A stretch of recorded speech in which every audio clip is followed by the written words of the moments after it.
Mesdames, Messieurs, chers membres de la communauté Build and Connect, bonjour à toutes et à tous. Soyez les bienvenus sur ce plateau installé ici à Strasbourg avec les organisateurs, le pôle Fibre Énergie Vie, l'Université de Strasbourg et la Fondation pour la recherche en chimie. Nous avons le plaisir de vous accueillir à l'occasion du tout premier épisode de Paroles d'experts qui amorce une nouvelle série d'émissions dont le format se veut concret, utile et interactif. Alors un concept né d'un simple constat, beaucoup de richesse et de contenu à l'occasion des colloques Build and Connect qui, comme vous le savez, se tiennent tous les 2 ans. Et à l'issue du dernier colloque en novembre dernier, une demande forte de beaucoup d'entre vous d'aller plus loin dans le traitement de certaines thématiques dites à enjeu. Alors j'en profite pour remercier à cette occasion les 13 mécènes de Build and Connect. Vous allez d'ailleurs les découvrir à l'écran. Ils sont pour certains l'origine de ces rencontres et soutiennent depuis de nombreuses années cette volonté d'agir ensemble pour une nouvelle ère. Alors on va prendre les temps de les mentionner un à un. Editis, Sauter, Socomec, Soprema, Crédit Agricole Alsace-Vosges, EDF, Aegis, GRDF, Rector, Energies, ES, KS Group et Siemens. Un grand merci pour votre soutien.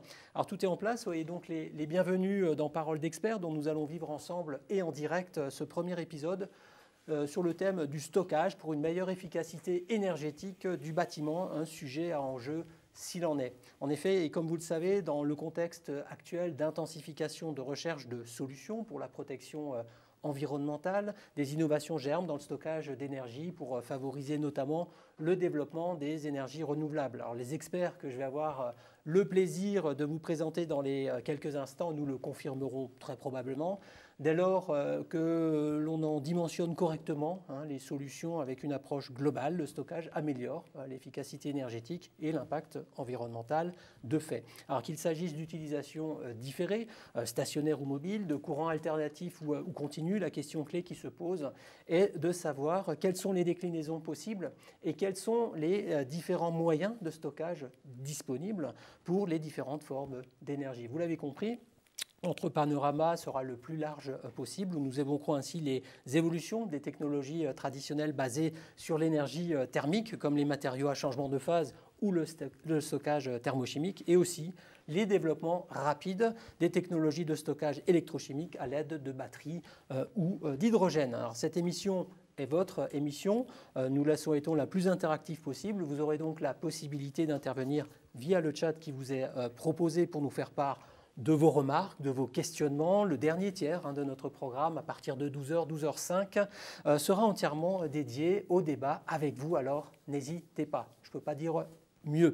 Permettez-moi également de rappeler que vous avez la possibilité d'entrer en contact avec les personnes qui, comme vous, participent à cette émission dans le cadre de rencontres B2B organisées directement sur la plateforme qui héberge et diffuse notre émission. Voilà. Le cadre est posé. Je vous souhaite de profiter au mieux de ces minutes qui vont suivre. Place évidemment à nos invités que j'ai plaisir à accueillir et à vous présenter tout de suite. Et je commence par Étienne Burtz. Bonjour cher monsieur, soyez le bienvenu sur ce plateau. Ça va ? Bonjour, ça va bien.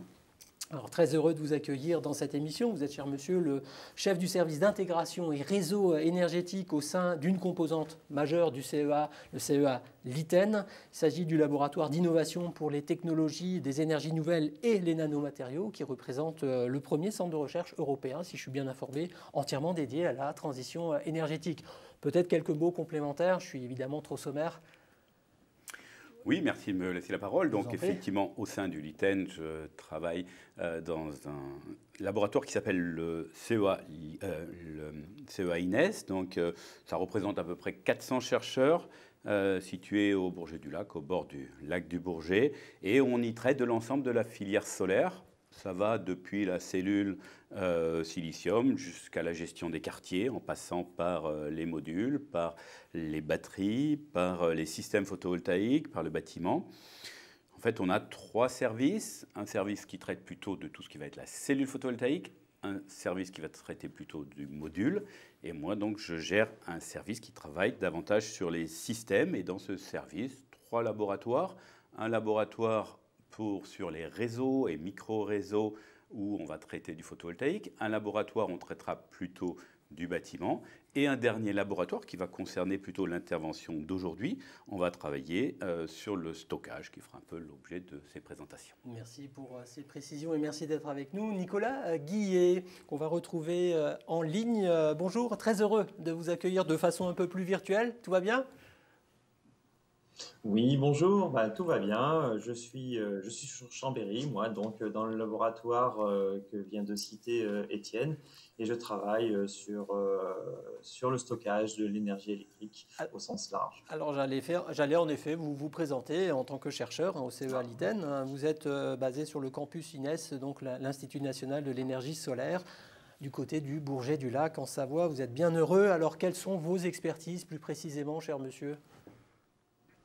Alors, mon expérience est essentiellement académique, hein, contrairement aux autres intervenants qui seront plutôt industriels. Et je travaille depuis de nombreuses années, on va dire une vingtaine d'années, sur les systèmes de stockage électrochimique qui sont les batteries, où je suis expert sur ces systèmes, et certaines piles à combustible, le vecteur hydrogène. Merci, on vous retrouve dans un instant. Hubert Holzel, bonjour, bienvenue sur ce plateau, tout va bien ? Bonjour, oui, absolument. Votre sourire en dit long. On a l'air d'être bien sur ce plateau, messieurs. Très bien. Merci de prendre de votre temps, en tout cas, pour être avec nous. Vous êtes le responsable marketing pour les solutions de stockage d'énergie au sein de Socomec, donc un groupe reconnu pour son expertise, présent dans près de 30 pays, dont la promesse est la disponibilité, le contrôle et la sécurité des réseaux électriques basse tension au service de la performance énergétique de ses clients. J'ai repris en fait votre accroche sur le site internet tout simplement pour être précis. Quelques mots complémentaires, bien sûr, pour nous présenter Socomec, qui fêtera d'ailleurs ses 100 ans bientôt, c'est ça ? Absolument, absolument. Nous avons été bon anniversaire en avance. Merci.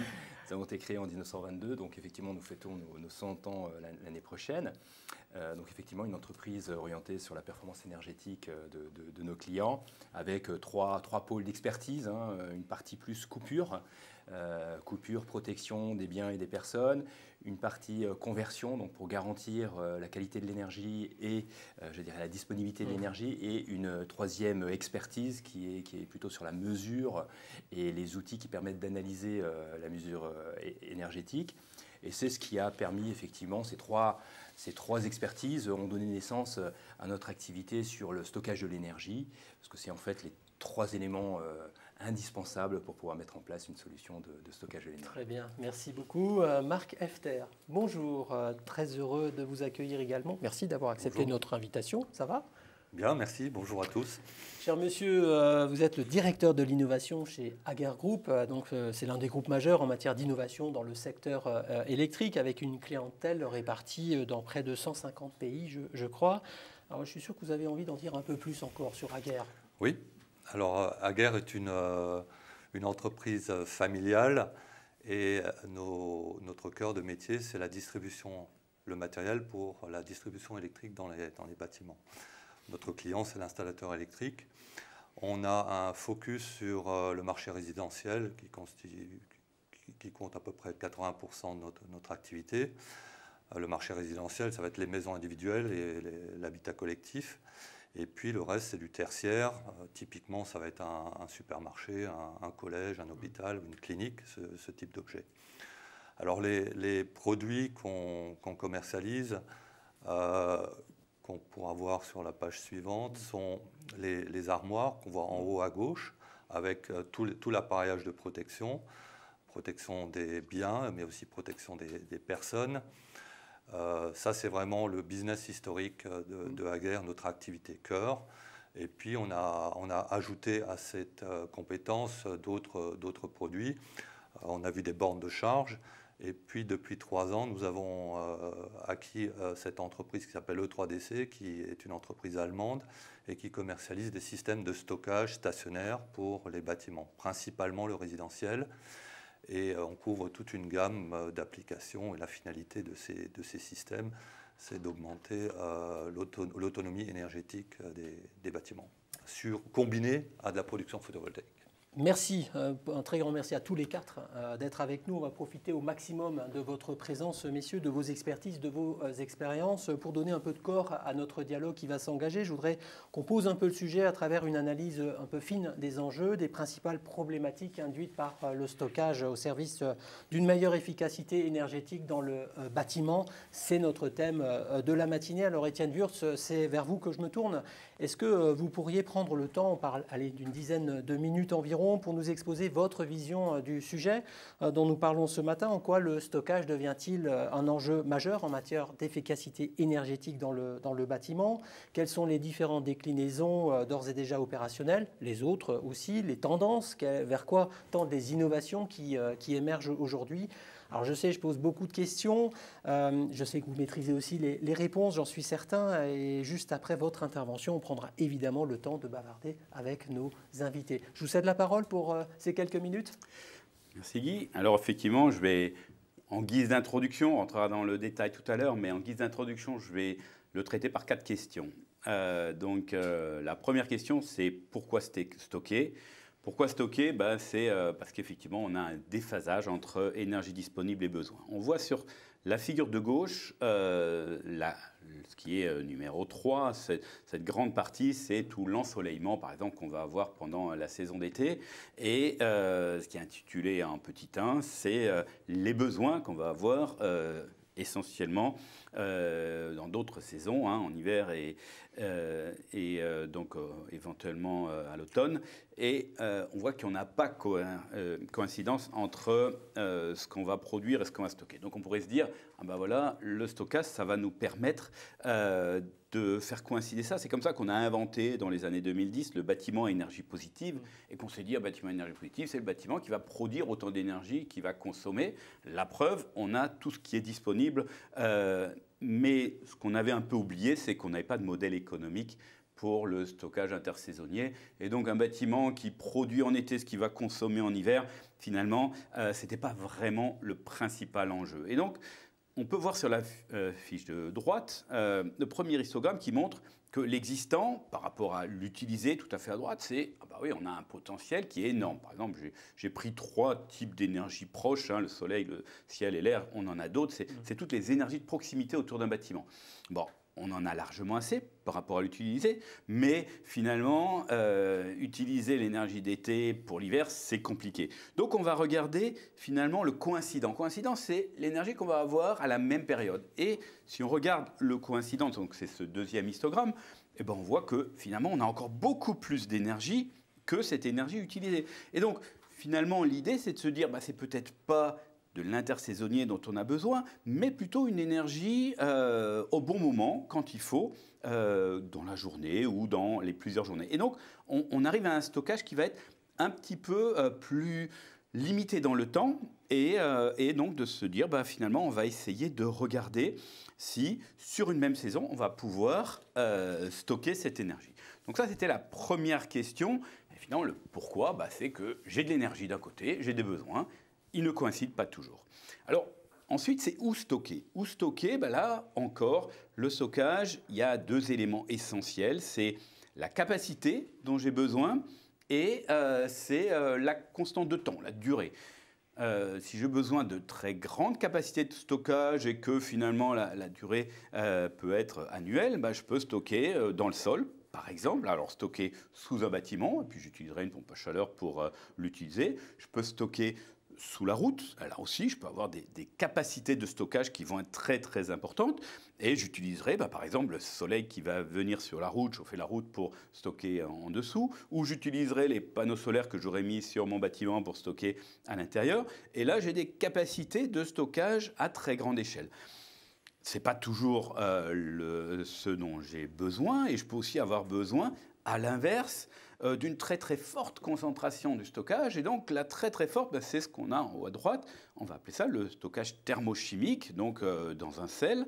Alors ça consiste à quoi? Là, on va stocker par déshydratation du sel. Donc on enlève l'humidité dans le sel, ça apporte de l'énergie. Et dès qu'on va apporter de l'humidité en hiver dans ce sel, ça va apporter de la chaleur. Et comme ça, on va pouvoir utiliser du stockage. Alors l'intérêt, ce stockage, il est à température constante. Donc on peut stocker même à 0 degré dans le sel de la chaleur. Donc c'est un autre moyen qui peut être intéressant. Après, on a des autres fonctionnalités. On peut stocker dans les matériaux à changement de phase. Donc là, on va stocker pour le confort, par exemple, c'est de la paraffine. Et puis, on gardera la partie qu'on a au milieu, en bas, qui va rester à même température parce que ce sera la température de fusion de la paraffine. C'est-à-dire que la nuit, vous allez solidifier votre paraffine et qui va solidifier autour de 23 degrés. Et la journée, quand la chaleur va arriver, la paraffine va fondre, mais elle va rester à ces 23 degrés. Donc ça, c'est pour avoir le confort. Vous pouvez avoir besoin de piloter votre stockage. Donc piloter, c'est ça le déphaseur. Le déphaseur, c'est quoi? Vous pouvez mettre, par exemple, des boules de tennis remplies d'eau, et puis vous allez stocker de l'énergie là-dedans. La nuit, vous allez faire passer de l'air froid, ça va vous stocker du froid. Et la journée, en été, vous allez passer de l'air froid à l'intérieur de ces boules qui va refroidir votre maison. Bien sûr, le stockage dont on va parler aujourd'hui, ça sera un stockage un peu plus rapide, plutôt avec du stockage électrique. C'est essentiellement l'essentiel de ce qui va être traité, qui, on va le voir, et pour l'expérience qu'on a fait, peut être ce qu'on va appeler la mobilité solaire, puisqu'on reste dans le bâtiment, sachant que la photo que vous avez en haut, c'est une ombrière, c'est une dizaine de voitures bidirectionnelles, et donc dans lequel on a fait une expérimentation à l'INES où on venait charger les bâtiments, recharger les véhicules en fonction des besoins qu'on avait tout au long de la journée. C'est ce qu'on va voir sur la diapo de quand stocker. Quand stocker, puisqu'on a dit que finalement le bâtiment à énergie positive n'avait pas forcément un grand intérêt, on regarde quand stocker, il faut regarder finalement quel est l'état du réseau.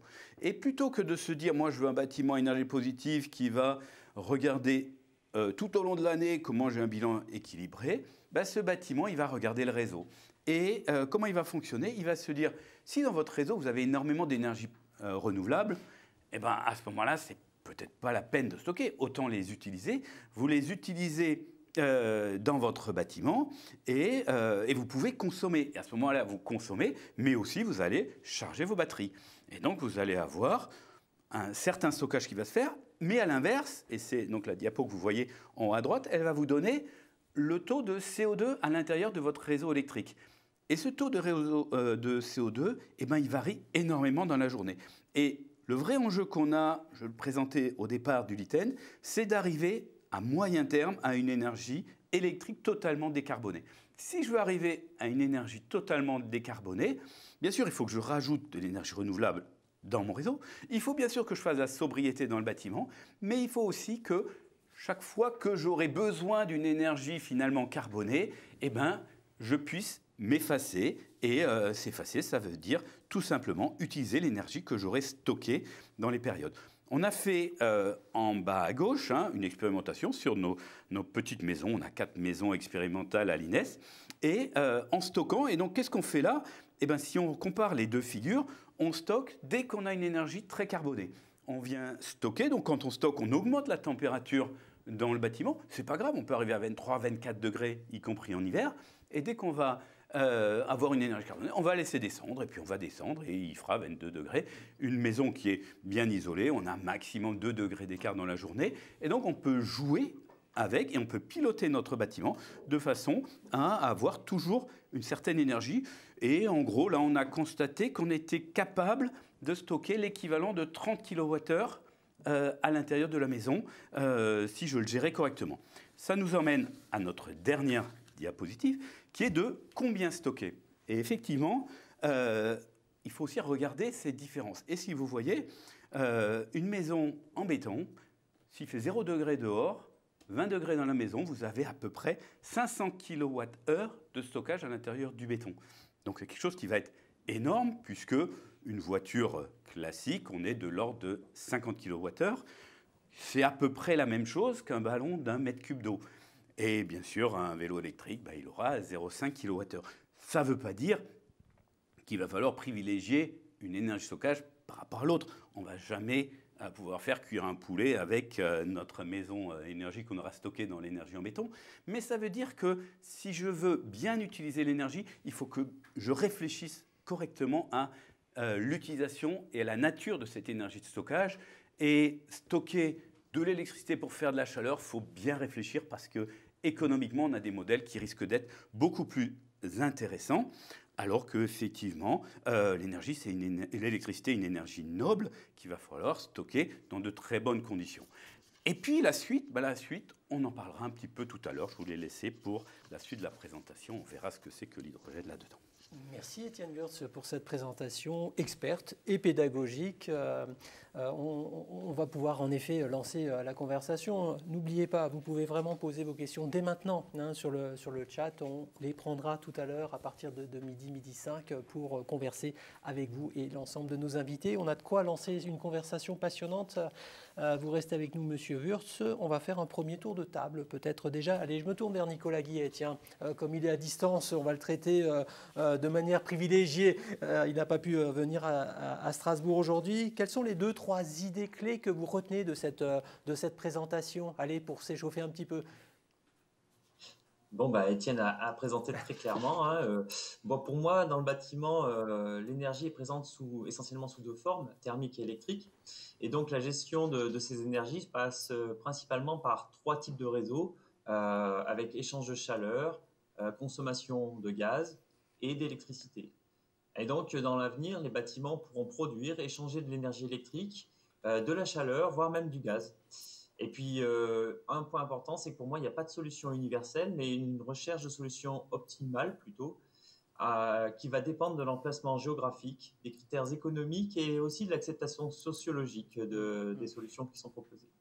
Merci. Hubert Elzel, un panorama très complet, on peut le dire. Comment vous le recevez ? Absolument, effectivement, le panorama est complet. Il présente les différentes technologies que l'on peut rencontrer, celles qui existent déjà et celles qui sont prometteuses pour l'avenir. Donc effectivement, on se rend compte que le système de stockage est adapté en fonction des objectifs, du contexte.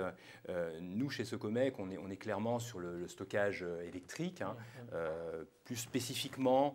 Alors on n'est pas sur le résidentiel, on est plutôt, je dirais, à partir de 50 kW jusqu'à quelques mégawatts.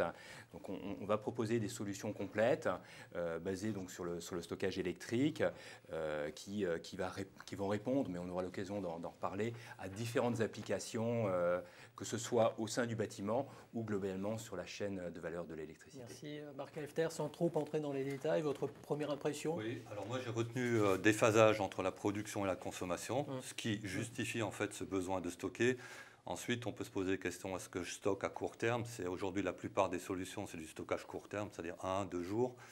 Et puis le long terme, c'est comme les pommes de terre qu'on récolte en septembre et qui durent jusqu'au mois de mai. Et là, il y a encore du travail à faire parce que les technologies ne sont pas encore économiquement viables. Merci pour ces images et ces premières réactions. On va bien sûr revenir sur plusieurs sujets qui ont été abordés dans cette belle introduction pour les approfondir à l'aune de vos expertises. Messieurs, Nicolas Guillet, on a bien compris l'importance que prend le stockage de l'énergie pour tous nos usages. La question qui se pose nécessairement en amont de tout choix est assurément celui de l'objectif que l'on vise. Est-ce que vous pourriez nous rappeler les critères de choix entre celui de puissance ou celui qui cible peut-être prioritairement la durée? Alors, comme on l'a vu dans les bâtiments, le stockage de l'énergie électrique, si on parle de ça, peut essentiellement se résumer à un stockage de quelques heures qui vont dépendre de la fluctuation du coût de l'énergie ou de la production des ENR, des énergies solaires. Alors, en termes de puissance, il faut essentiellement correspondre à la consommation maximale de l'installation, se baser là-dessus.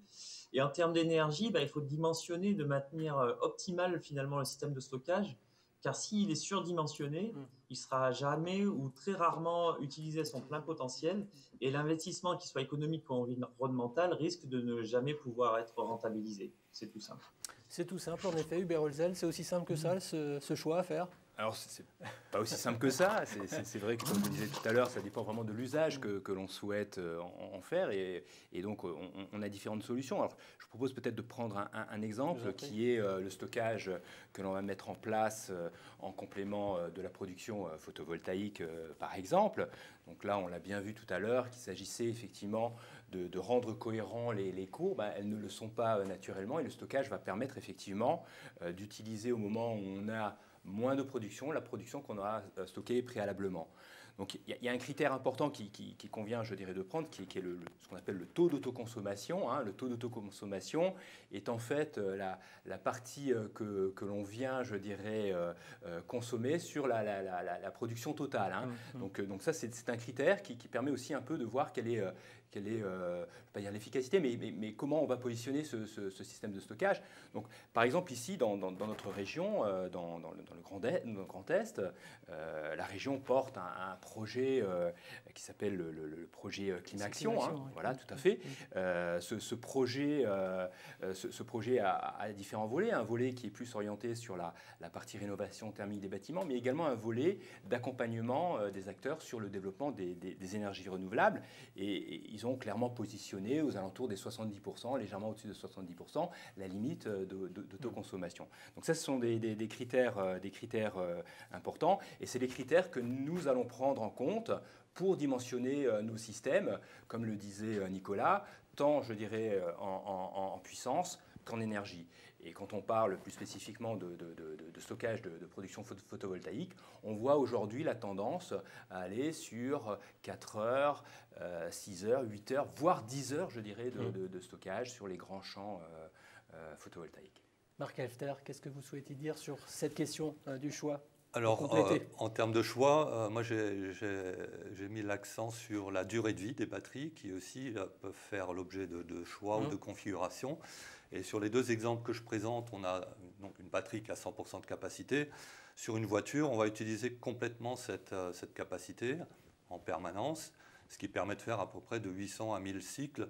Et si un cycle permet de faire 400 km, ça fait 400 000 km. Dans les bâtiments, les batteries stationnaires, on va plutôt faire le choix d'une plus de cycles parce qu'on considère qu'il faut faire un cycle par jour. Je charge ma batterie, je la décharge une fois par jour. Et donc, si on veut offrir une garantie de 10 ans, ça fait 3500 cycles au total. Et on y arrive en réduisant la partie de batterie qu'on va utiliser. Au lieu d'utiliser 100% de sa capacité, on va utiliser que 80%. Ça permettra de la faire durer plus longtemps. Et au bout de ces cycles, de ces 10 années ou de ces 3500 cycles, la batterie n'est pas morte. Elle a plus ses 100%.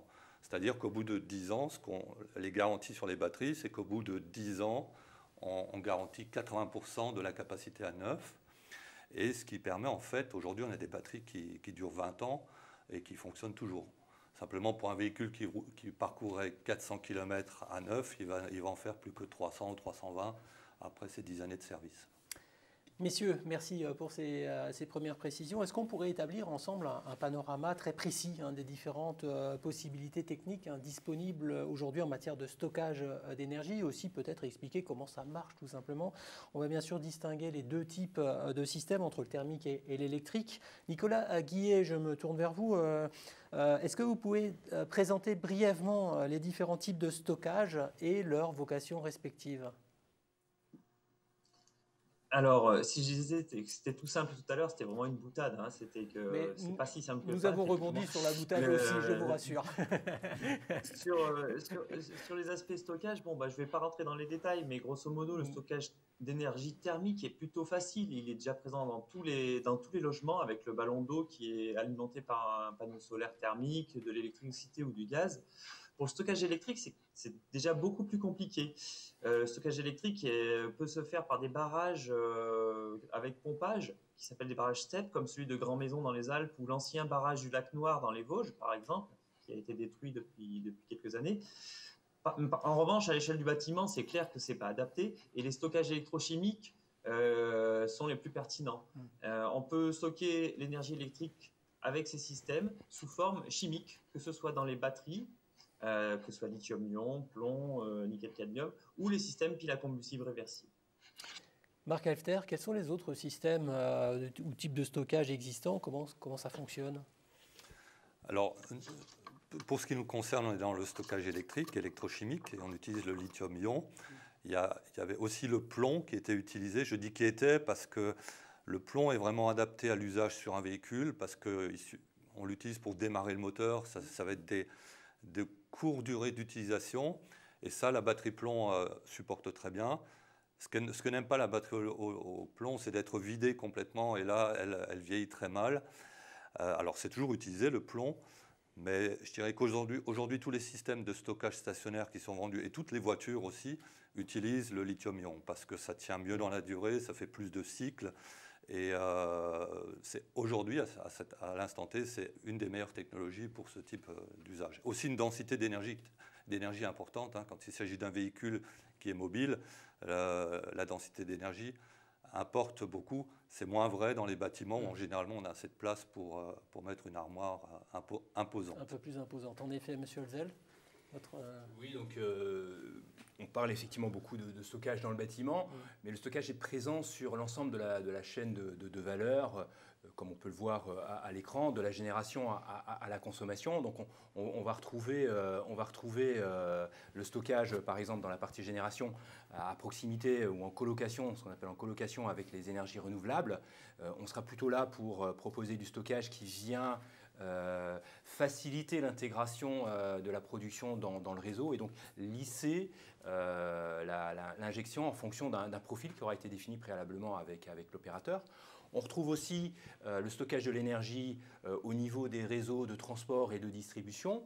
Donc là, on est clairement plutôt sur l'aide que l'on peut apporter à l'opérateur de réseau, notamment en termes de régulation de fréquence, hein, de régulation de fréquence, mais aussi pour pouvoir positionner de façon judicieuse le stockage à des endroits précis pour éviter éventuellement le renforcement des lignes qui sont toujours très coûteuses et très longues à mettre en place.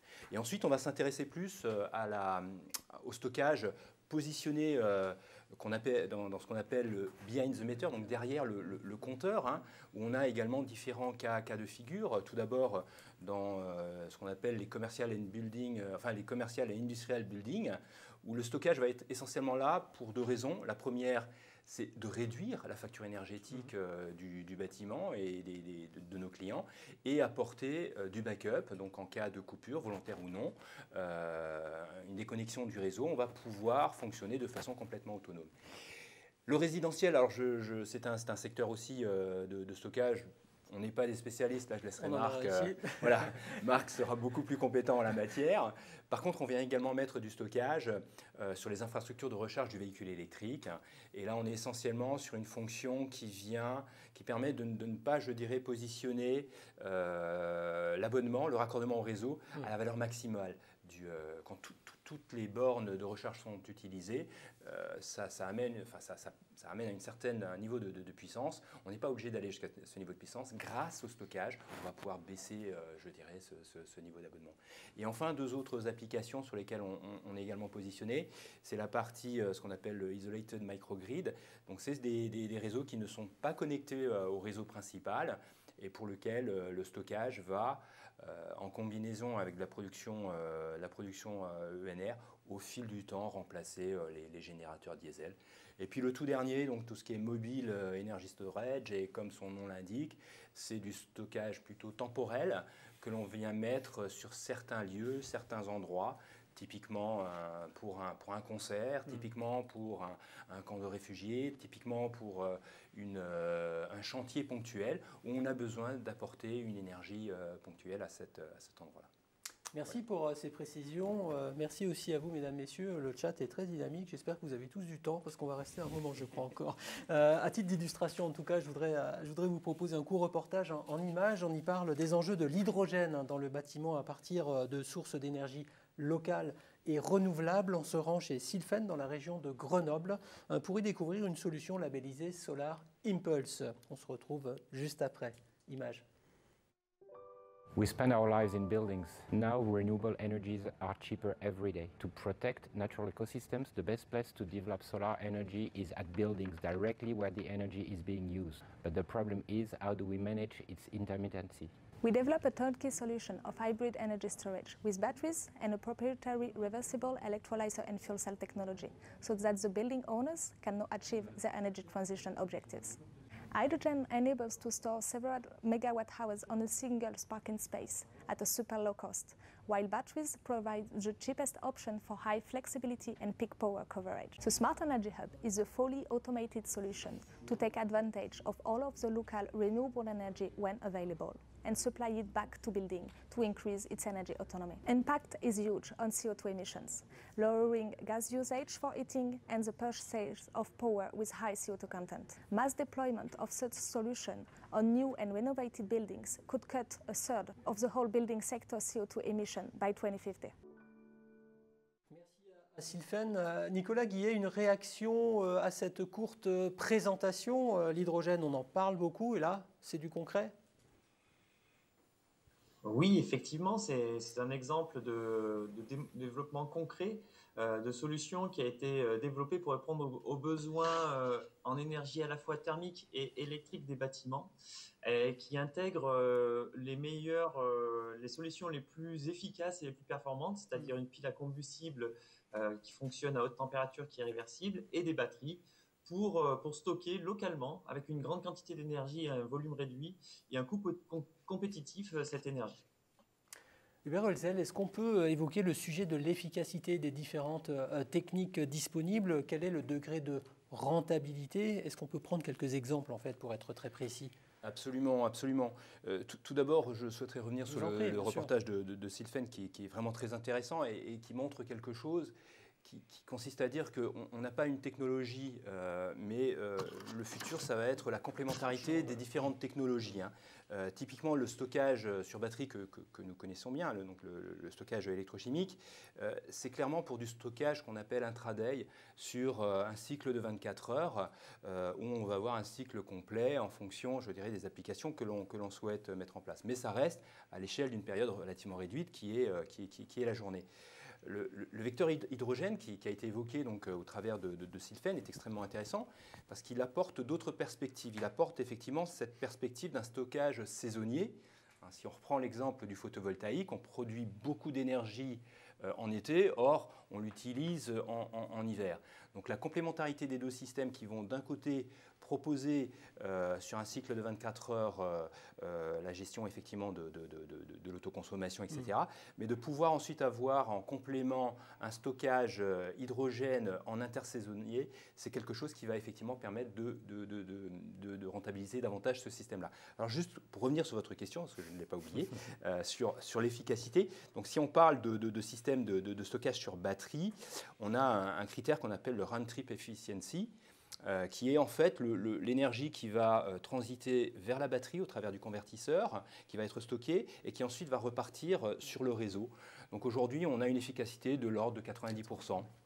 Sur les batteries, alors que sur le rendement du secteur hydrogène, qui en fait nécessite une électrolyse de l'eau, hein, si on parle d'hydrogène vert, bien évidemment, on pourra en revenir là-dessus aussi, et ensuite, je dirais, d'avoir une pile à combustible qui va permettre effectivement de restituer l'énergie, on est plutôt, je dirais, à 50% de rendement, 50%. Aux alentours des 50%, en fonction des technologies, bien évidemment, qu'on met en place. Marc Elfter, votre analyse sur ce point très précis, finalement?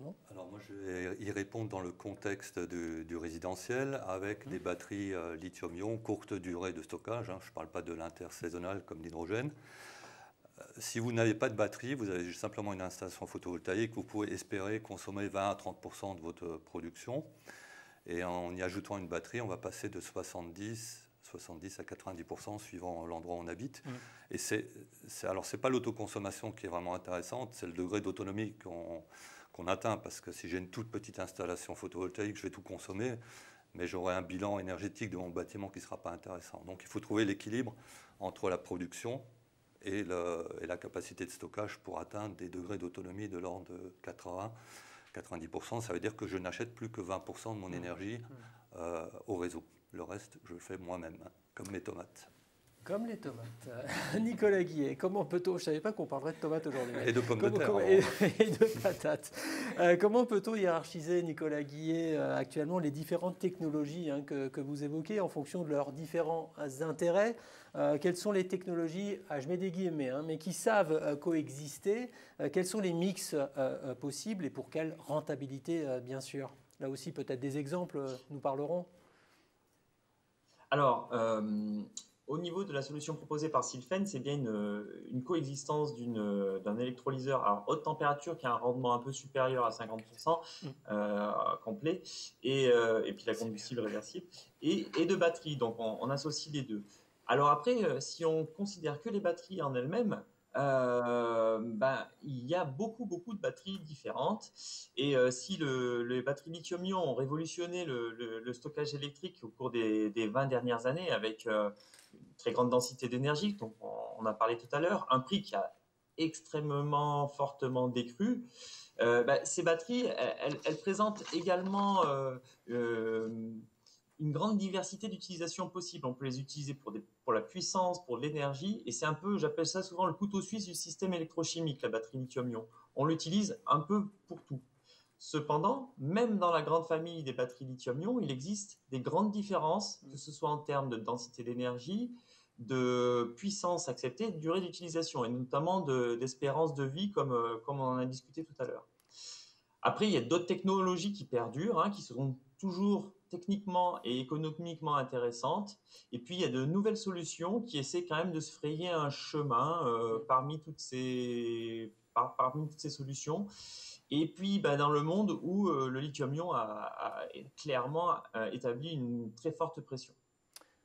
Alors voilà, allez-y, pardon, je vous en prie. Donc, après, les piles à combustible, c'est plutôt pour le long terme et pour la cogénération avec de la chaleur. Mais dans tous les cas, il faut prendre en compte qu'il y a un aspect important, c'est la bonne gestion du fonctionnement des batteries ou des systèmes électrochimiques.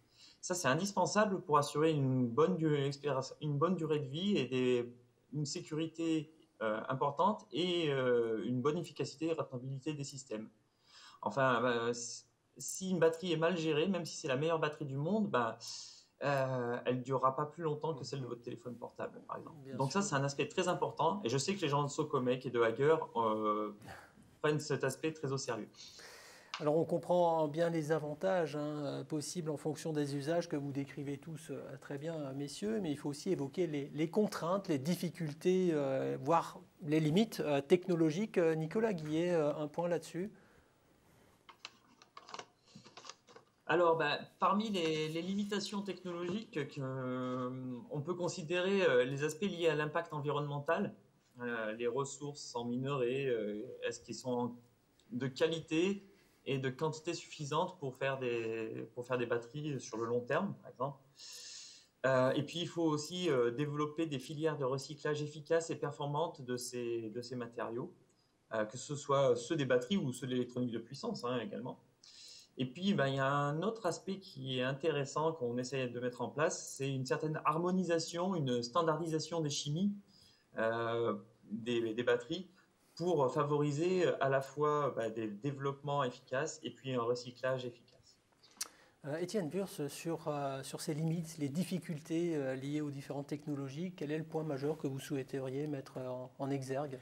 Un ou plusieurs d'ailleurs. Ouais, je crois que là on arrive un peu aux questions qui fâchent. Jusqu'à présent, on a fait un peu l'éloge du stockage. Il faut quand même savoir qu'une batterie, c'est une énorme production de CO2 pour la fabriquer. Et donc effectivement, très important de réaliser une analyse de cycle de vie globale sur la durée de vie de cette batterie, en fonction de sa durée de vie, en fonction de l'usage qui va en être fait.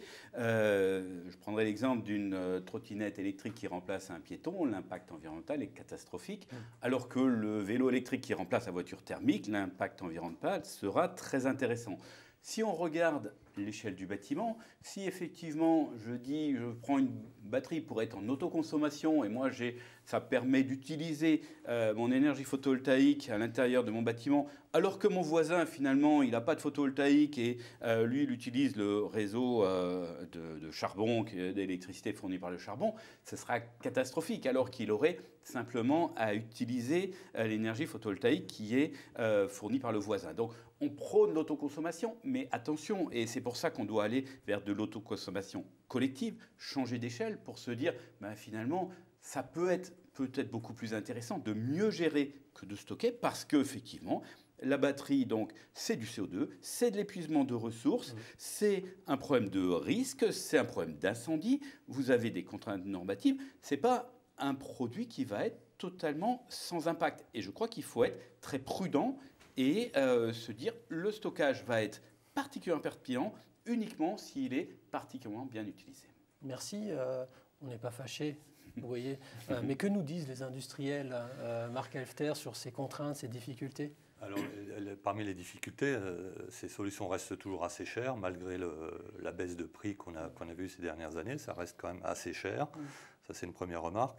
Après, faut-il la mettre dans le bâtiment ou hors du bâtiment, en aval compteur, en amont?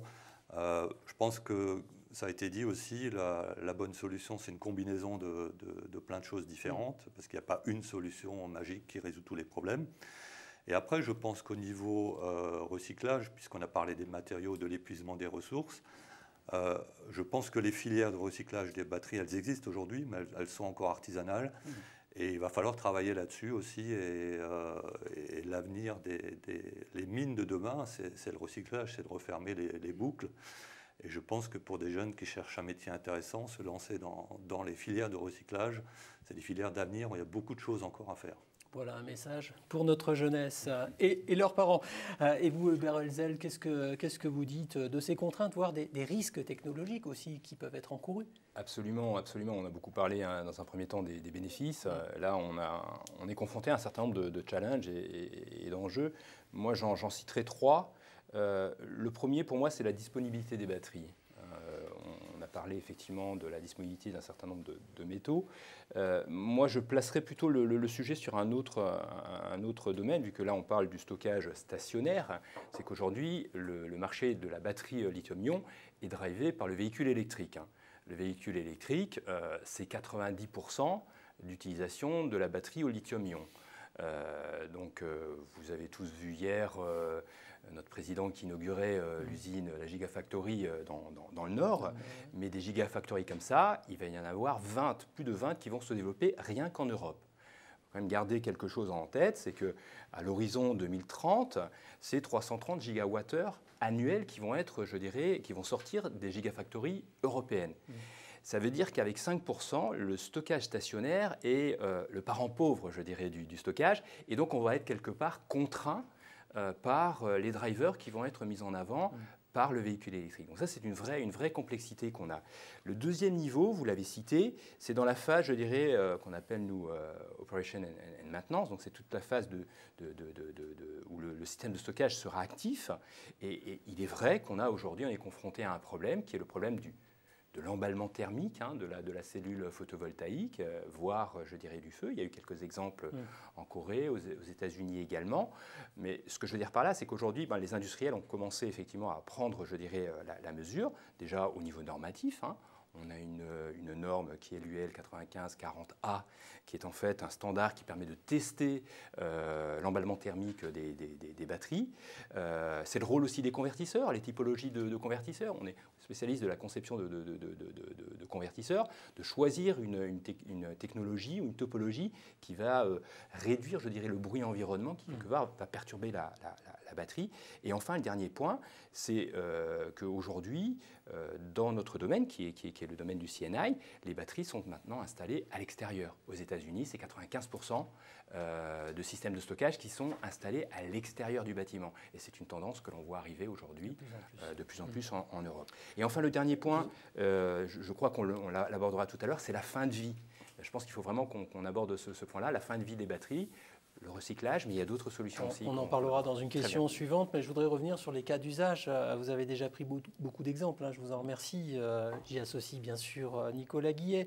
On est bien d'accord, le choix des systèmes et des techniques de stockage, c'est évidemment fonction de l'usage, des usages. Notre thème du jour porte sur le bâtiment. Alors Hubert Holzel, je reste avec vous. Du côté de Socomec, l'activité est très orientée bien sûr vers le monde industriel, vous l'avez précisé. Quels sont les services finalement que vous mettez en place et comment est-ce que vous maximisez l'électricité que vous créez? Alors effectivement, tout à l'heure je vous ai montré un panorama global de l'utilisation du stockage dans la chaîne de valeur de l'électricité. Là, on va zoomer davantage sur le stockage que l'on met en place dans les bâtiments commerciaux et industriels. Donc, on voit un certain nombre je dirais, de services que l'on vient rendre. Il y a des services d'alimentation de secours, c'est ce que je disais, le backup. On a une coupure, prévisible ou non prévisible, on va pouvoir gérer en autonome. Il y a des services aussi maintenant que le stockage peut rendre, je dirais, au réseau et donc valoriser l'asset de stockage sur les marchés. Et enfin, il y a deux applications que je souhaiterais illustrer au travers d'une petite animation. La première, c'est la maximisation de l'autoconsommation. Donc on voit là sur cette animation le schéma classique d'une installation en autoconsommation. Et on voit les courbes, on voit le soleil. Et à partir du moment où le soleil, je dirais, la production va être supérieure à la charge, on se rend compte qu'on ne vient plus du tout consommer sur le réseau. Et par contre, on remplit. Je vais stocker dans la batterie que l'on vient réutiliser dans les périodes où on est en absence de soleil. Donc ça, c'est typiquement un usage qui aujourd'hui se développe dans ce secteur qui est le CNI, dans les applications de CNI. Et la seconde application, qui est ce qu'on appelle le peak shaving ou l'écrêtage de pointe.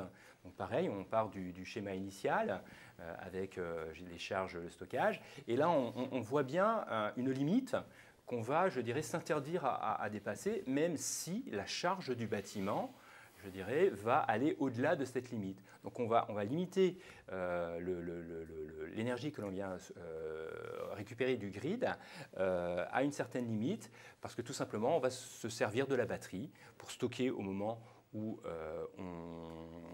on a une charge qui est inférieure à ce qu'on vient ponctionner, et au moment où on vient décider de stopper à une limite la consommation sur le réseau. Merci, c'est très clair tout ça. Marc Helfter, le marché de Haguer est plutôt orienté sur le résidentiel, vous l'avez très bien explicité et nous le savons d'une certaine manière en tant qu'usagers.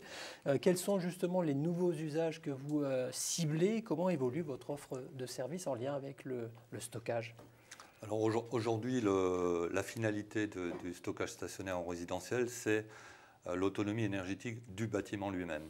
On le voit par rapport au profil tertiaire qu'on a vu avant, présenté par Hubert ici. À l'heure de midi, il y a peu d'activité. Ça veut dire que vraiment, il y a un déphasage complet. Et là, la batterie permet de passer de 30 à 70, comme je l'ai expliqué précédemment. Les nouveaux usages, ça va être quand j'ai des milliers de batteries, même si elles sont petites dans la nature, on peut créer une espèce, ça s'appelle une batterie virtuelle ou le Virtual Power Plant. Et en utilisant par exemple les compteurs, le Linky par exemple, ce type d'appareil qui va pouvoir échanger des informations et dire voilà maintenant ça serait bien de baisser la consommation, ou même si tu as de l'énergie en excédent, tu peux l'injecter dans le réseau. C'est les services de flexibilité au réseau, et ça va permettre aussi l'intégration de plus en plus de renouvelables qui ne sont pas réglables. Ce n'est pas comme les centrales classiques où on peut régler la puissance. Les renouvelables, elles arrivent de manière un peu chaotique, très dépendante de la météo. Alors je poursuis sur vos exemples. Finalement, si on parle de système d'autoconsommation, quel choix faut-il faire? Je suppose que beaucoup de professionnels qui nous écoutent se posent ce type de questions. Je peux l'imaginer. En tout cas, Nicolas Guillet, est-ce que vous pouvez nous aider sur ce point?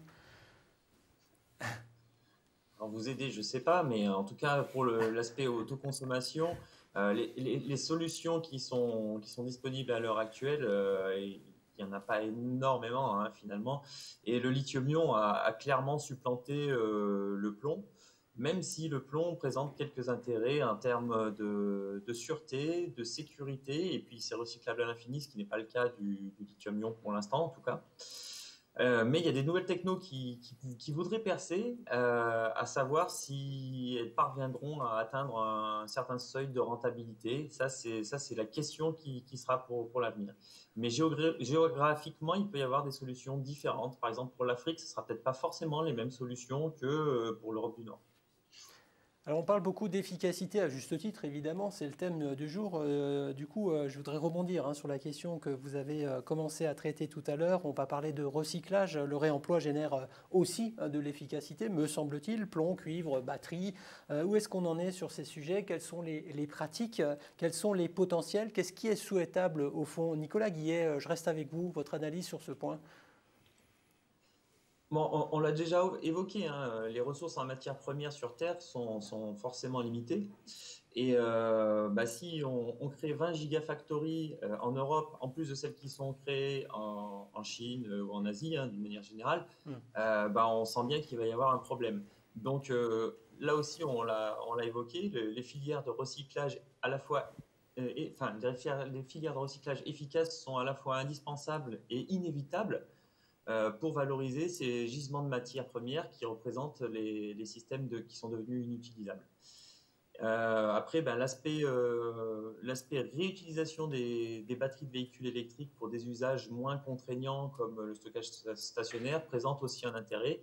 Récemment, la Chine a quand même mis un peu le haut là-dessus. Mais bon, on verra dans l'avenir. Vous souhaitez compléter, messieurs Hubert Holzel, peut-être? Effectivement, globalement, il y a deux sujets qui sont pertinents, notamment dans ce que vient de dire Nicolas, parce que la fin de vie des batteries, on peut l'imaginer de deux façons. On peut l'imaginer en donnant une deuxième vie à la batterie, hein, et notamment ce qui est en train d'être expérimenté par un certain nombre d'industriels, c'est de pouvoir utiliser la batterie du véhicule électrique dans un contexte stationnaire. Alors, nous, personnellement, enfin, au niveau de ce COMEC, on n'y croit pas trop dans ces démarches-là, pour différentes raisons. Hein. La première, c'est qu'il y a une vraie complexité technique. Hein. Le packaging de la cellule au lithium-ion pour le véhicule, c'est pas la même chose que dans un bâtiment où on va plutôt le mettre dans un rack. Donc il y a un vrai, je dirais, travail de repackaging. Ensuite, il faut quand même voir que le coût de la batterie au lithium-ion baisse en continu. Hein. On était à un niveau à peu près de $1000 au kilowattheure début des années 2010. On devrait arriver à 100 dollars le kilowattheure dans 2-3 ans. Donc il y a un vrai problème économique également à ce niveau-là. Sur le recyclage, ça par contre, effectivement, c'est quelque chose que tous les industriels vont pousser, parce que je pense que c'est effectivement la solution, comme l'a dit Nicolas, de pouvoir récupérer un certain nombre de métaux dont on ne sait pas forcément quelle va être la durée de vie. Alors, le recyclage, comment ça se passe? C'est essentiellement, je dirais, par un procédé de pyrolyse, hein, et on va récupérer, alors pas forcément le lithium, parce qu'il n'est pas suffisamment... je dirais, propre ou efficace, mais on va récupérer les autres métaux que sont le cobalt, le nickel, le manganèse, le phosphate, pour, je dirais, être réutilisés dans les filières de recyclage. Vous voulez compléter, Marc Halfter? Oui, j'ai deux petits commentaires. Je vous en prie. Je pense qu'il faut aussi continuer la sobriété énergétique, parce que je pense que ça, c'est une erreur de croire que parce qu'il y a des énergies renouvelables qu'on peut y aller, c'est open bar. Au contraire, capter ces énergies renouvelables, ça mobilise plein de matériaux, plein de technologies, stockage, production. Donc il ne faut pas oublier de travailler la sobriété énergétique. Ça ne doit pas disparaître parce qu'on pense avoir trouvé la recette miracle. Et puis le deuxième, je l'ai déjà dit, mais j'insiste sur le recyclage. Il faut absolument qu'on recycle beaucoup plus que ce qu'on fait aujourd'hui. Et c'est vrai aussi, on parle du lithium, du manganèse, mais le cuivre aussi. Le cuivre, c'est un métal dont les réserves ne sont pas infinies et qui devient de plus en plus cher. Hein.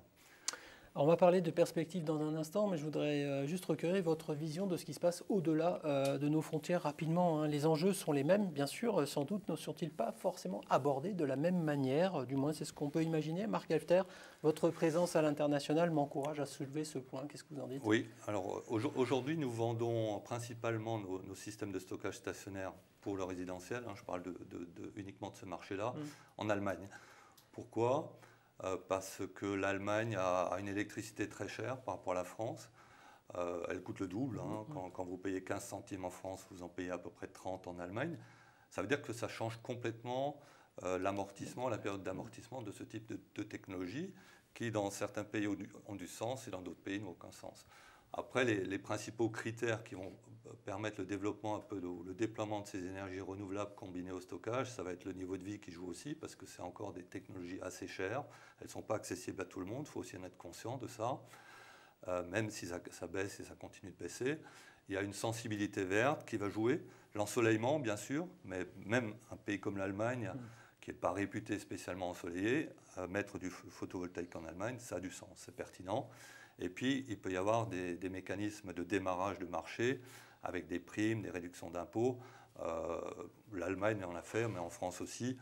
Ce qui fait que, par exemple, en Allemagne, un système résidentiel, en 10 ans à peu près, on peut l'amortir en une dizaine d'années, ce qui est pas mal. Hubert Holzel, rapidement, on a un peu de retard, mais... Oui, je vais assez rapidement, mais je rejoins tout à fait ce qui vient d'être dit. Hein. Les enjeux sont identiques dans tous les pays, hein.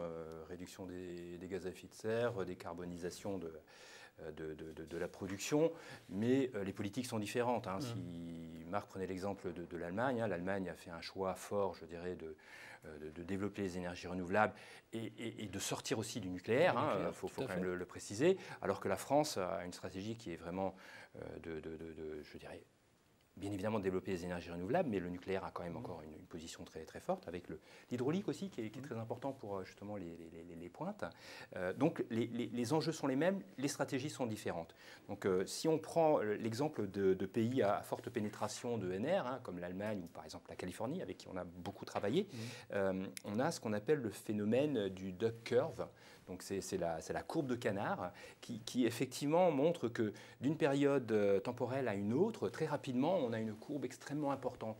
Et ça, c'est problématique pour les opérateurs de réseau. Donc les opérateurs de réseau, dans certains pays, notamment en Allemagne, vont proposer des incitations financières pour pouvoir, je dirais, réduire la demande à cette période-là. C'est le cas, par exemple, avec la fameuse règle des 7000 heures sur les électro-intensifs, donc tous ceux qui consomment plus de 10 gigawattheures par an. S'ils arrivent à avoir une consommation très lisse, donc très stable, donc très prévisible aussi, vont être primés et donc vont avoir jusqu'à 80-90% sur la part utilisation des grids sur la facture énergétique, ce qui peut représenter jusqu'à 25 à 27%, je dirais, de réduction sur la facture énergétique. Donc effectivement, certains pays incitent les entreprises, les particuliers aussi, hein, Marc en a parlé, à adapter leur consommation en fonction des contraintes du réseau. Alors je vois l'heure qui tourne, mais il faudrait qu'on parle perspective sans vouloir évidemment tirer des plans sur la comète, mais plutôt en nous appuyant sur vos points de vue d'experts. Vous connaissez très bien ces technologies, le degré d'avancement de la recherche et bien sûr les marchés. Là aussi on peut parler d'un mix, il faut bien sûr en permanence trouver un juste équilibre, je crois, entre technique et économie. Alors Hubert Oelzel, au regard de toutes ces analyses qu'on a recueillies grâce à vous depuis le début de cette émission, quelles sont les orientations fortes sur lesquels se positionnent des industriels comme vous, comme Socomec? Alors aujourd'hui, comme je l'expliquais, hein, on est principalement sur le stockage batterie, lithium-ion, pour faire du stockage intraday. Hein. Mais l'hydrogène nous interpelle, nous intéresse, hein, forcément. Il faut qu'un industriel comme Socomec doit s'intéresser à ces technologies-là. Et donc la réflexion s'engage chez nous pour voir comment, en complémentarité de ce que nous proposons déjà au niveau du stockage sur batterie, on va pouvoir intégrer l'hydrogène, donc le vecteur hydrogène, dans un positionnement plus global sur la chaîne de valeur de l'énergie, et peut-être dans une complémentarité entre, comme je le disais tout à l'heure, le stockage intersaisonnier et le stockage journalier. Marc Halfter, vous êtes sur le même type de trajectoire? Oui, on est sur le même type de trajectoire et comme je l'ai dit, la suite, ça va être la globalisation du système, de ce qu'on appelle les smart grids, hein, c'est la prochaine grande étape. Étienne Wurtz, vers quoi on va? Les évolutions dont on parle sont étroitement liées à des choix politiques, à des choix de société aussi. Quelles sont les filières qui seront poussées vers du développement? Quelles sont les solutions qui ont le plus de chances d'émerger, selon vous, bien sûr, et pourquoi? Alors bien sûr, alors nous, je vais donner un peu une idée d'académique qui est peut-être un peu le plus long terme. Effectivement, alors, la première chose, et ça a beaucoup été dit, d'abord, si on veut valoriser, il faut valoriser en fonction du nombre de cycles. Et donc, plus on aura de nombre de cycles, et plus le stockage peut être valorisé, ce qui rend compliqué le stockage intersaisonnier. La batterie de seconde vie, qui pourrait revenir depuis le véhicule vers le bâtiment, serait sûrement un enjeu très fort. Et au niveau européen, on y travaille énormément. Dans les technologies, alors, à moyen terme, après le lithium-ion, on parle beaucoup de redox maintenant. On a parlé effectivement d'hydrogène. Pour moi, la vraie énergie de demain, qu'on n'a pas encore inventée, ça va être tout simplement l'eau chaude. Parce qu'effectivement, de l'eau chaude, c'est un bidon, une pompe, un tuyau. Je suis persuadé que dans quelques dizaines d'années, on nous dira quand même qu'Arnaud leur avait parlé de rendement, et ça, ils l'ont oublié. Et c'était tellement simple d'utiliser cette eau chaude pour stocker, d'utiliser ces panneaux solaires thermiques pour faire de l'eau chaude, d'utiliser de la vapeur d'eau pour stocker dans un bidon. Et on ne parle plus de terres rares, on ne parle plus de tout ça. C'est des technologies qui aujourd'hui, si on disait aux industriels, allez-y, dire oh, attends, c'est pas très malin, c'est de la technologie triste, ça ne vaut pas le coup de se lancer là-dedans. Et donc on a mis trop peu de moyens et on met trop peu de moyens. Mais pour moi, c'est vraiment l'énergie de demain. Et l'énergie de demain sera propre et l'énergie de demain sera différente. Et on se dira, et on aura une belle énergie demain. Il nous faudra encore un peu de temps pour y arriver. On retiendra de cette conversation les patates, les tomates et l'eau chaude. Vous l'avez noté, Nicolas Guillet, il y a ce qui se fait encore, ce qui se fait et ce qui se fera. Il y a les enjeux liés aux énergies renouvelables, à la sécurisation de l'approvisionnement aussi. On sait que c'est très important et d'autres encore. Dites-nous. Alors, je rejoins tout à fait ce que vient de dire Étienne. Même si je suis électrochimiste, je pense que le stockage de l'énergie, la chaleur qui est produite sur le toit sur un parking de supermarché ou sur le toit d'une maison, c'est ce qui est le moins cher. Alors, si je reste sur l'aspect électrique, donc là, pour moi, dans l'avenir, quand même, la batterie lithium-ion telle que nous la connaissons actuellement a encore quand même pas mal de beaux jours devant elle. Les chimies pourront évoluer légèrement, mais quand on prend en compte les investissements considérables qui sont faits par les fabricants des batteries, l'usine inaugurée hier par M. Macron, c'est 2 milliards d'euros à peu près. Ces investissements doivent être rentabilisés. Alors avec une batterie à 100 euros le kilowattheure, il va falloir en vendre quelques-unes avant d'avoir rentabilisé l'usine. En revanche, il y a plusieurs technos qui sont en développement et qui sont pour moi assez prometteuses, qui sont peut-être plus économes en matériaux critiques, qui devraient être plus sûrs et plus durables. Alors, on peut citer par exemple la technologie sodium-ion, le lithium-ion à électrolyte solide aussi, certaines batteries à flux redox, dont on a parlé très brièvement, bon, on ne va pas entrer dans les détails, le métal-air également. Et il faut noter que la solution la plus pertinente pour le stockage des ENR ne seront pas forcément les mêmes partout, en fonction des zones géographiques, en fonction du pouvoir d'achat des habitants et en fonction de la qualité du réseau électrique. Je pense que tous les participants ont cité ça, mais c'est vraiment important de le noter, qu'il n'y a pas de solution miracle qui va tout résoudre dans ce temps. Bien sûr. En vous écoutant ce matin, je crois qu'on perçoit clairement une évolution forte aussi et notoire. Messieurs, les mondes de la mobilité et du bâtiment se rapprochent, les frontières semblent s'estomper. Est-ce finalement une clé pour être plus résilient, c'est un terme un peu à la mode, je sais, mais de répondre aux enjeux de la nouvelle ère de l'économie climatique dans laquelle on entre? Étienne Burtz, rapidement, pour conclure. Oui, alors, pour conclure, on va prendre un chiffre. Ouvrir le débat, voilà. La discussion.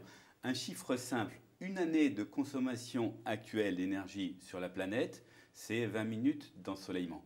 Donc, si on savait gérer ces 20 minutes d'ensoleillement, on pourrait gérer une année. Bien sûr, ça veut dire travailler à l'échelle mondiale, ça veut dire effectivement, et Nicolas vient de le dire, stocker là où je peux stocker, et il y a des endroits où j'ai énormément d'énergie, c'est très facile à stocker, d'autres où c'est plus difficile.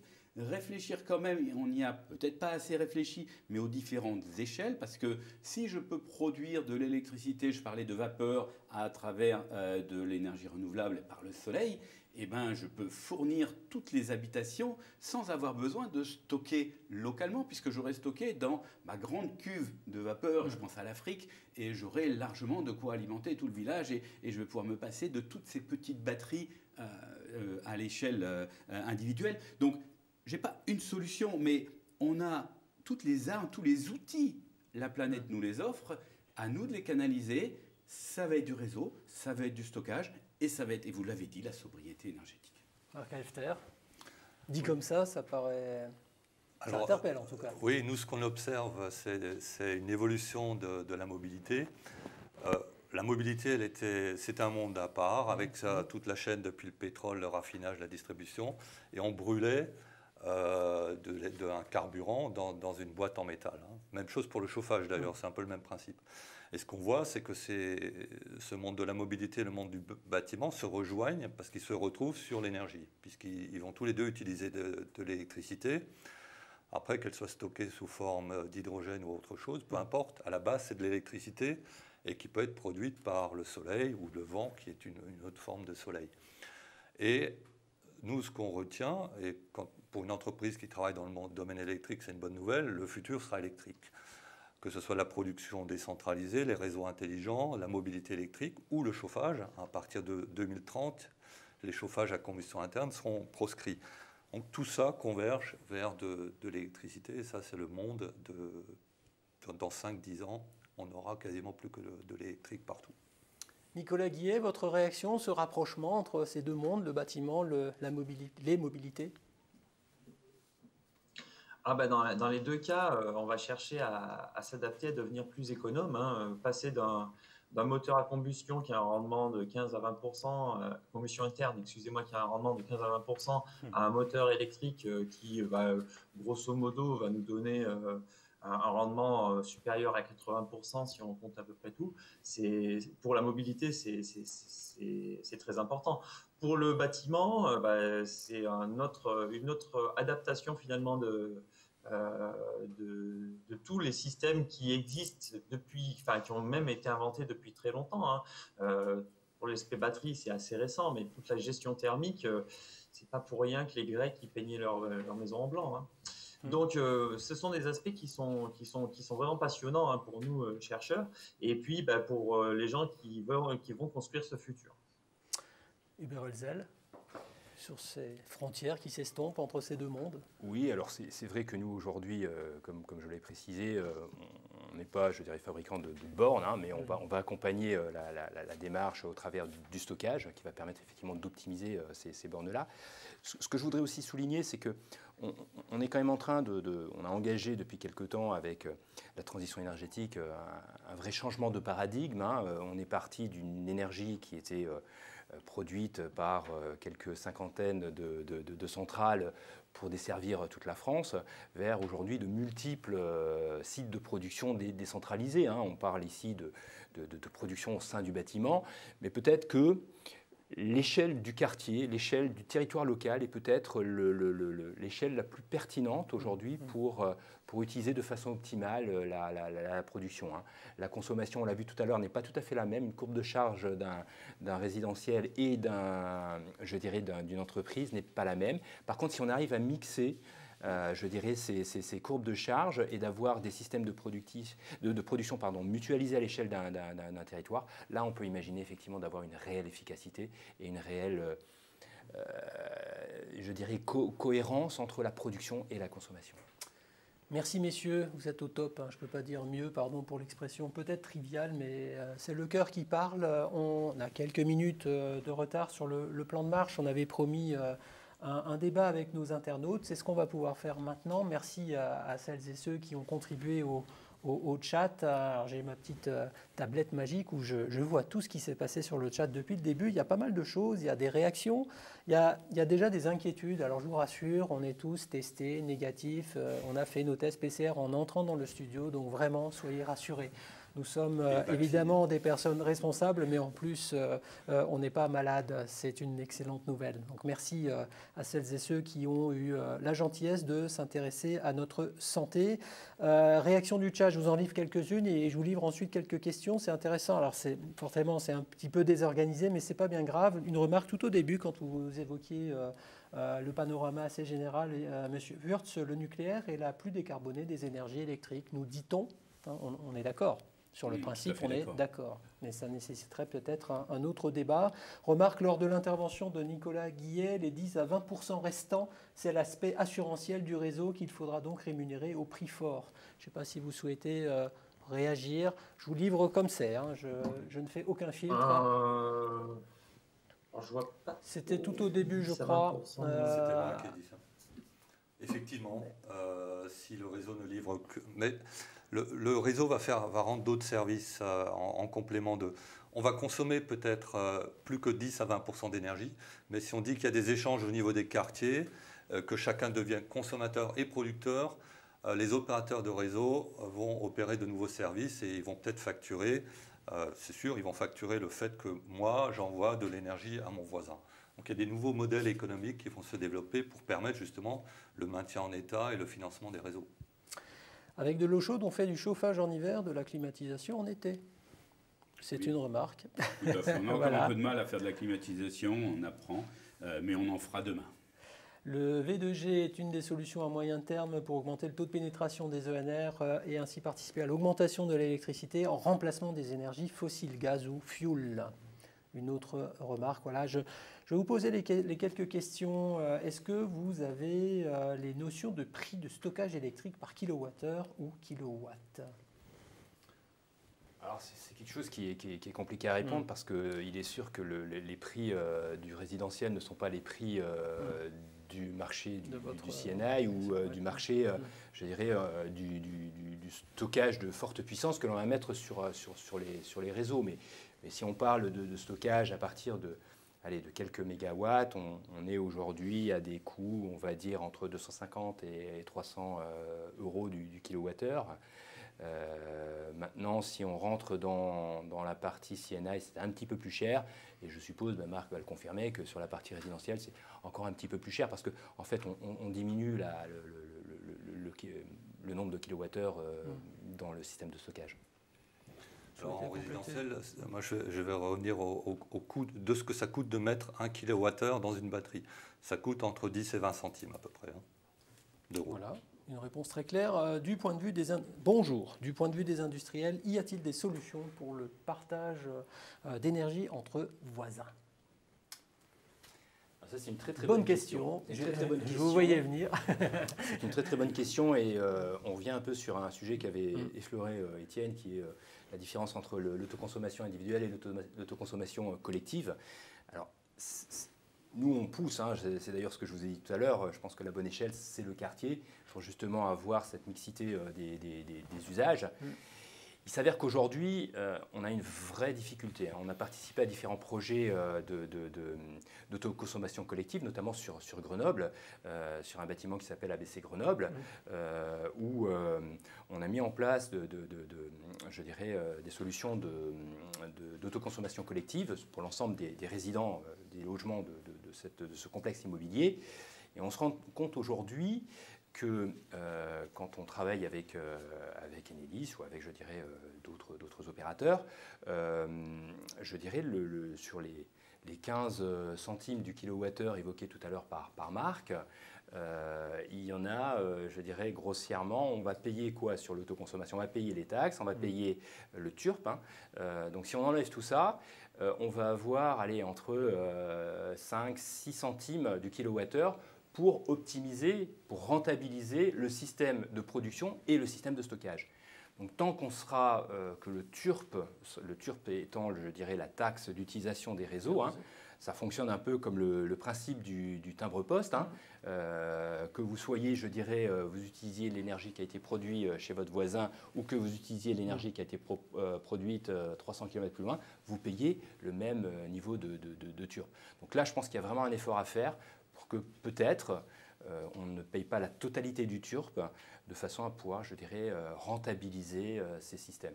Là, je parle uniquement d'un aspect économique, mais l'aspect économique est bien évidemment important pour que ce genre d'opération se déploie à l'échelle nationale. Vous souhaitez intervenir, M. Hefter, entre l'autoconsommation individuelle versus collective, rajouter un point? M. Wurtz, bien sûr, aussi. Oui, aujourd'hui, tout ce qui se passe au niveau de l'individuel, c'est encore des solutions assez chères. Je pense qu'on l'a déjà dit plusieurs fois, il n'y a pas une seule solution miracle qui répond à tout, mais la solution, ce sera une combinaison de plein de choses. Aujourd'hui, on utilise des batteries lithium-ion, en tout cas nous.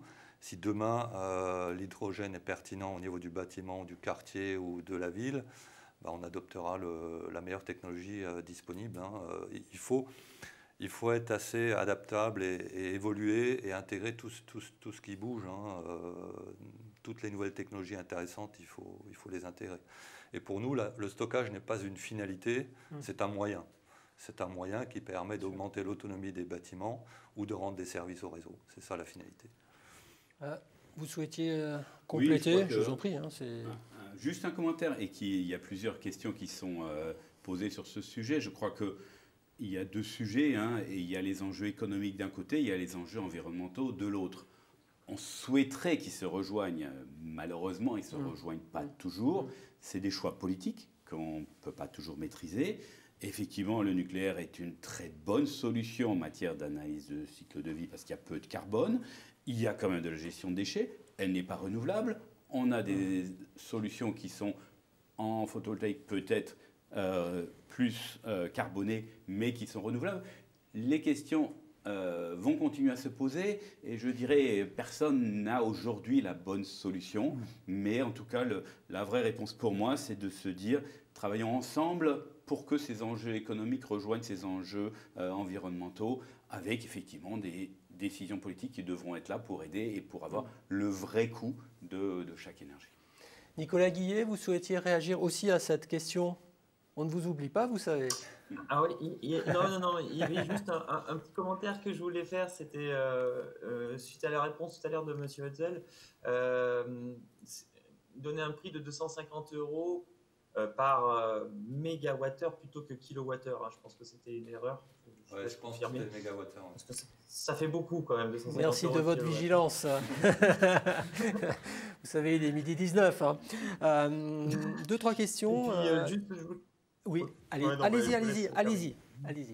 Non, il y avait juste un aspect qui est important aussi pour moi. Ce que vient de dire Étienne, c'est qu'il faut ramener à la fois l'intérêt économique et l'intérêt environnemental.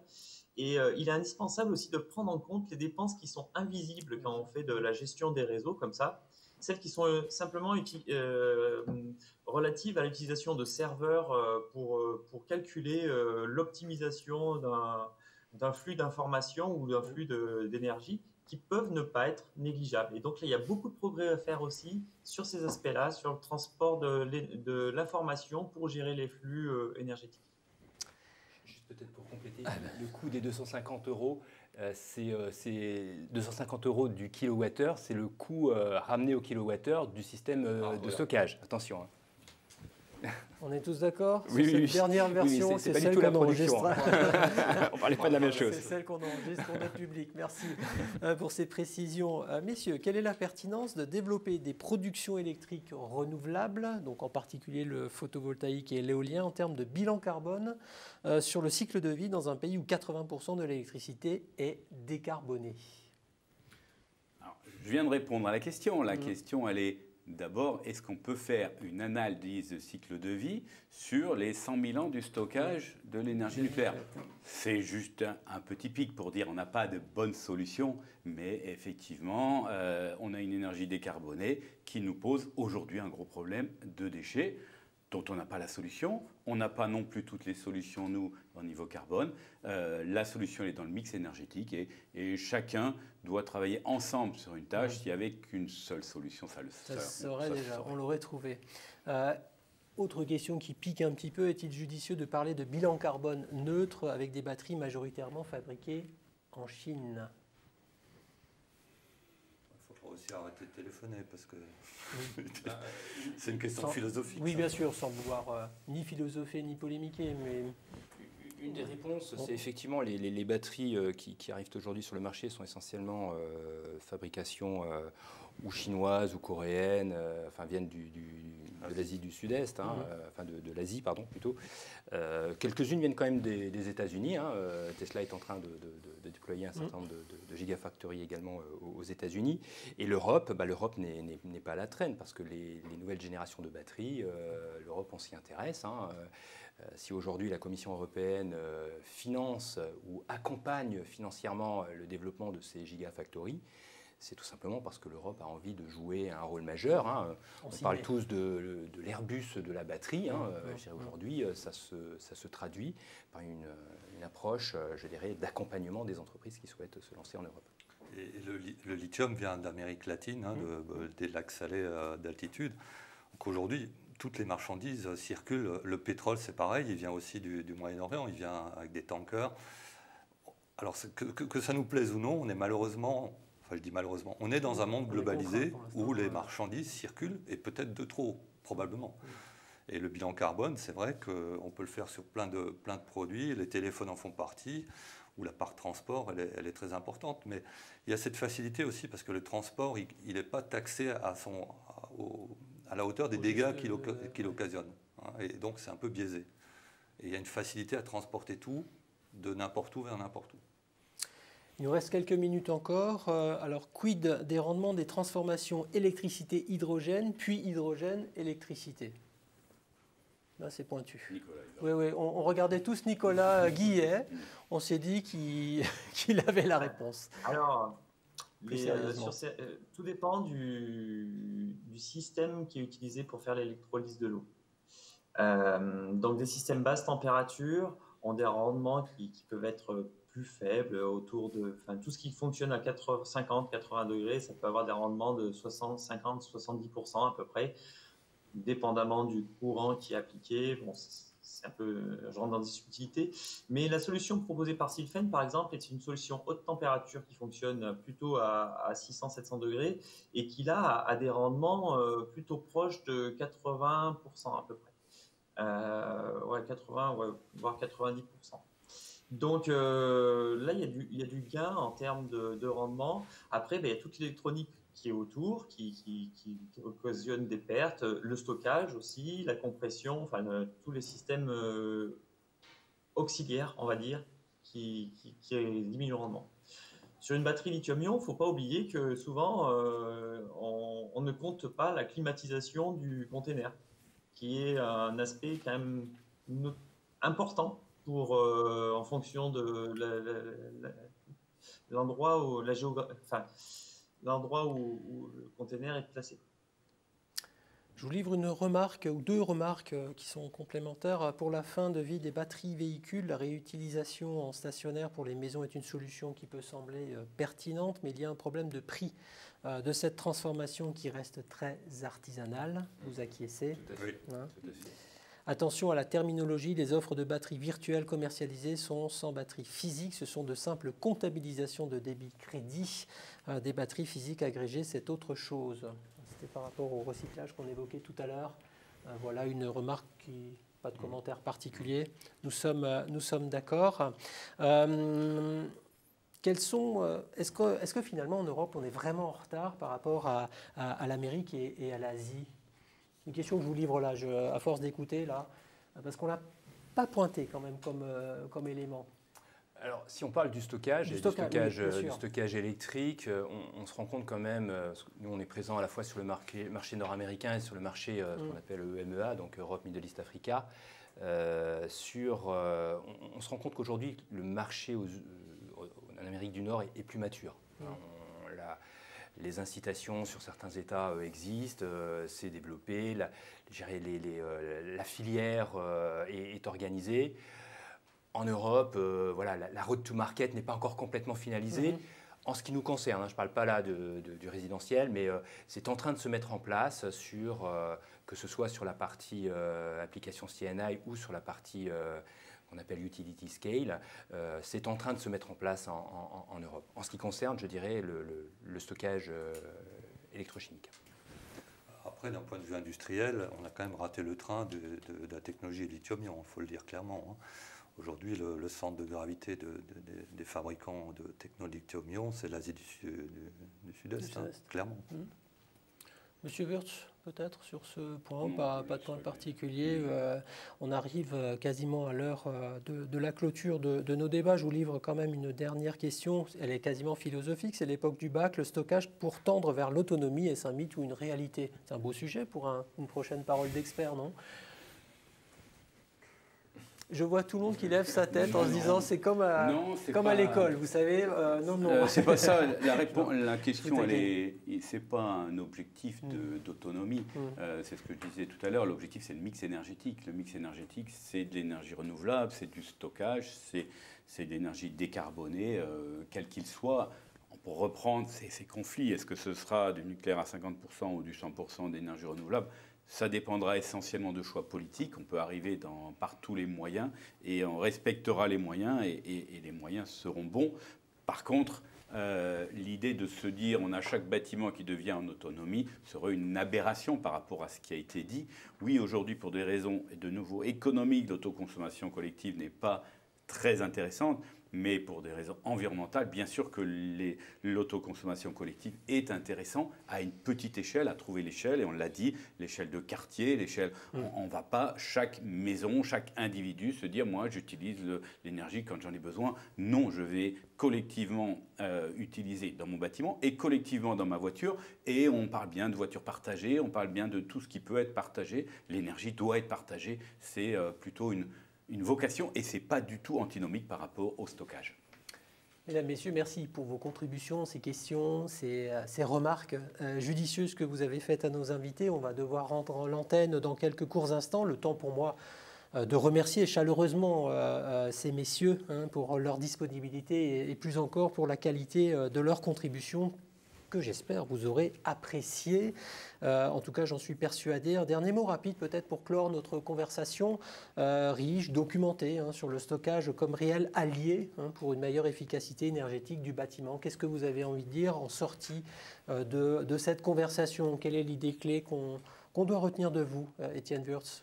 Je redirais ce que j'ai dit au début, c'est-à-dire que pour moi, le stockage, c'est d'abord le bâtiment. Le bâtiment, c'est de l'énergie, c'est de l'isolation par l'extérieur qu'on a un petit peu oublié. Le stockage, c'est de l'eau chaude. L'eau chaude, le ballon d'eau chaude, c'est le ballon qui est le moins isolé, beaucoup moins qu'une paroi, alors qu'il y a 60 degrés dedans, et c'est là où on a les plus grosses différences de température. Et le stockage, c'est l'électricité. Je reviendrai un petit peu en disant, demain, tout ne sera pas électrique, ce sera chaleur et électricité. Et c'est important des deux, parce qu'effectivement, on n'a pas toujours besoin de passer par ce vecteur. Nicolas Guillet. Je vais aller en complément de ce que vient de dire Étienne. C'est vrai que pour moi, le stockage, c'est de devenir à la fois économe et puis s'intégrer de plus en plus dans l'environnement pour s'adapter finalement à notre mode de vie à l'heure actuelle et économiser l'énergie là où on le peut. Que de sagesse, Marc Halfter. Oui, alors moi j'avais présenté une petite image pour montrer le monde de demain qui est, en fait, on voit que la production va être décentralisée. Alors on a vu qu'il y a différentes échelles, mais on passe de ce modèle un petit peu d'hyper-usines qui produisent de manière très centrale et qui distribuent vers des consommateurs qui se contentent de consommer. On va vers un monde où il y a plus d'échanges dans tous les sens. Et il n'y a plus de consommateurs purs et de producteurs purs, mais tout est mélangé. Ça veut dire que ça communique. Et ça va nous permettre d'intégrer les renouvelables. Et pour en revenir au stockage, aujourd'hui, le média de stockage le plus utilisé, c'est les batteries, la lithium-ion. Et demain, on va peut-être avoir de l'hydrogène qui va remplacer ça et qui permettra aussi de traiter le stockage à long terme, qui aujourd'hui n'est pas traité par les batteries au lithium-ion. C'est que du court terme. C'est à vous, Hubert Holzel, que j'offre le mot de la fin, si vous en êtes d'accord. Merci Guy. Alors oui, le mot de la fin, c'est juste peut-être pour revenir sur effectivement le sujet passionnant. Le sujet passionnant, il est en pleine évolution, en pleine mutation, il est multitechnologique et il est surtout au cœur de la problématique, enfin des problématiques environnementales. Alors, en conclusion, moi je dirais que le stockage, c'est le facteur clé de succès de la transition énergétique. Je pense que quand on réussira à mettre en place les bons systèmes aux bons endroits et les bonnes technologies, on réussira cette transition énergétique. Merci infiniment, messieurs, mes chers invités. C'était un plaisir de vous interroger tous les quatre, de vous avoir avec nous aujourd'hui. Mesdames, Messieurs, soyez-vous aussi remerciés pour votre attention tout au long de cette émission. Pour en savoir plus, je vous invite évidemment à retrouver beaucoup d'informations très complètes sur le site internet buildandconnect.eu et ce, bien sûr, de tous ces partenaires, des mécènes et aussi des institutions qui ont été représentées autour de cette table aujourd'hui. Vous pourrez bien sûr retrouver aussi le replay de cette première édition de Parole d'experts sur buildandconnect.eu. Surveillez bien vos messageries, vous serez invités à d'autres événements, toujours pour apprendre, échanger, coopérer aussi, c'est tout le sens de l'action conduite par la communauté Build and Connect. Un petit salut amical à toutes les équipes techniques, bien sûr, qui, dans l'ombre, ont parfaitement assuré pour que cette émission se passe dans les meilleures conditions. Voilà, ça vient du cœur. Et enfin, merci une nouvelle fois aux organisateurs, le pôle Fibre Énergie Vie, l'Université de Strasbourg, la Fondation pour la recherche en chimie et bien sûr aux mécènes. Merci à vous tous de nous avoir donné la possibilité de dialoguer dans le cadre de Build and Connect, votre communauté des matériaux et des bâtiments durables. Moi, je suis déjà impatient de vous retrouver pour de nouveaux débats. D'ici là, bel été à tous. On a tous besoin d'un peu de repos. Je vous le souhaite de tout cœur et surtout, continuez de prendre soin de vous et de tous ceux qui vous entourent. À bientôt.